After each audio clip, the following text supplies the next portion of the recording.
नमस्कार दोस्तों, आज तीसरे नवरात्रि की आप सभी को शुभकामनाएं।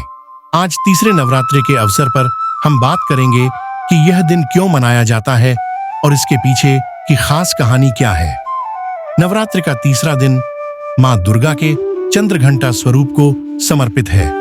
यह दिन अत्यंत विशेष माना जाता है क्योंकि इस दिन साधक निर्भयता, साहस और आत्मबल की प्राप्ति करता है। कथा कहती है कि जब पार्वती जी ने भगवान शिव से विवाह किया तो उन्होंने अपने मस्तक पर अर्धचंद्र का आभूषण धारण किया था।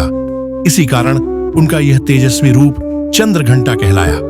उनका स्वरूप स्वर्ण के समान है, 10 भुजाओं से युक्त, हाथों में विविध अस्त्र शस्त्र लिए हुए और मस्तक पर अर्धचंद्र सुशोभित है। उनके गले में बंधी घंटियों की ध्वनि इतनी प्रचंड है कि दानव, राक्षस और तमाम नकारात्मक शक्तियां भयभीत होकर भाग खड़ी होती हैं।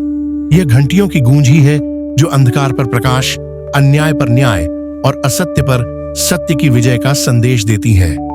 एक समय की बात है जब असुर राज शुंभ और निशुंभ ने देवताओं पर आक्रमण किया और उनके लोकों पर कब्जा कर लिया।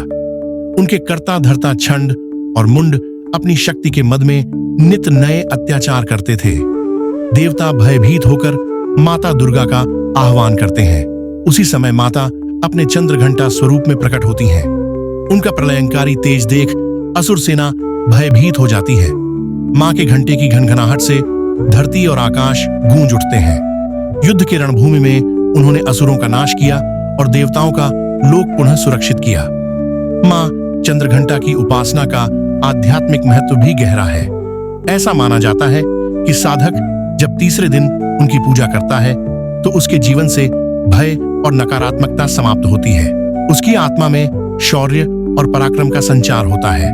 यौगिक दृष्टि से यह देवी मणिपुर चक्र से संबद्ध मानी जाती है, जो व्यक्ति को आत्मविश्वास और ऊर्जा प्रदान करता है। अब आती है पूजन विधि की बात। प्रातःकाल स्नान कर स्वच्छ वस्त्र पहनने के बाद भक्त अपने पूजा स्थल को गंगा जल से पवित्र करता है। फिर कलश की स्थापना की जाती है जिस पर नारियल और आम्रपत्र रखे जाते हैं। माता चंद्रघंटा की प्रतिमा या चित्र को स्थापित कर पंचामृत से स्नान कराया जाता है। उन्हें पीले या स्वर्ण वर्ण वस्त्र पहनाकर फूल, कुमकुम और अक्षत अर्पित किए जाते हैं। फिर मंत्र का जाप किया जाता है। ओम देवी चंद्रघंटायै नमः। इस मंत्र का 108 बार जप करने से भय दूर होता है और साधक के हृदय में साहस व शांति का संचार होता है। मां को दूध से बने पकवान जैसे खीर व शुद्ध मिठाई अत्यंत प्रिय है, इसलिए वही भोग अर्पित करने की परंपरा है। अंत में आरती घंटी बजाकर की जाती है क्योंकि घंटी की ध्वनि मां चंद्रघंटा का मुख्य प्रतीक है, जो संपूर्ण वातावरण को पवित्र कर देती है। घंटी की महिमा अद्भुत है। कहा जाता है कि इसकी ध्वनि से नकारात्मक ऊर्जाएं तुरंत नष्ट हो जाती हैं।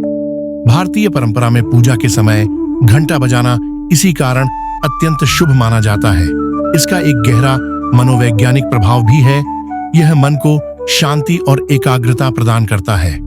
भारत के विभिन्न प्रांतों में तीसरे दिन की विशेष परंपराएं भी देखने को मिलती हैं। उत्तर प्रदेश में काशी और अयोध्या जैसे पवित्र नगरों में विशाल जागरण और भक्ति संगीत का आयोजन होता है।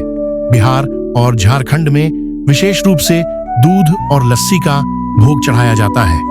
मध्य प्रदेश में मां चंद्रघंटा के मंदिरों में गरबा और नृत्य का आयोजन होता है, जो भक्तों को आध्यात्मिक आनंद देता है। गुजरात और महाराष्ट्र में यह रात डांडिया और गरबा से रोशन होती है, जहां मां की वीर गाथाएं गीतों के रूप में गाई जाती हैं। वहीं पश्चिम बंगाल में दुर्गा पूजा के पंडालों में देवी चंद्रघंटा की भव्य प्रतिमा और श्रृंगार विशेष आकर्षण का केंद्र रहता है। लोक कथाओं में कहा जाता है कि जो भी साधक तीसरे दिन श्रद्धा से खीर या दूध का भोग लगाता है, उसके जीवन से आर्थिक तंगी दूर हो जाती है और घर में सुख समृद्धि आती है। गांवों में औरतें आज भी सामूहिक रूप से ढोलक और मंजीरे के साथ भजनों का आयोजन करती हैं, जिनकी गूंज वातावरण को पवित्र बना देती है। मनोवैज्ञानिक दृष्टि से मां चंद्रघंटा की पूजा का प्रभाव बेहद शक्तिशाली है। उनके घंटे की ध्वनि चिकित्सा की तरह काम करती है, जो तनाव और भय को दूर कर मन को स्थिर और शांत करती है। उनका स्वरूप साधक को यह संदेश देता है कि निर्भय होकर धर्म मार्ग पर चलने से ही जीवन सच्चे अर्थों में सफल होता है। समापन में यही कहा जाता है कि मां चंद्रघंटा की आराधना से साधक के जीवन से सारे भय कट जाते हैं। वह शत्रुओं पर विजय प्राप्त करता है, आत्मबल मजबूत होता है और उसके जीवन में सुख शांति का वास होता है।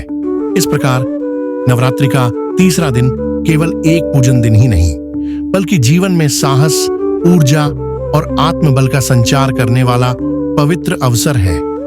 जो भी साधक श्रद्धा और विश्वास के साथ इस दिन पूजा करता है, वह सदैव मां की कृपा का भाजन बनता है।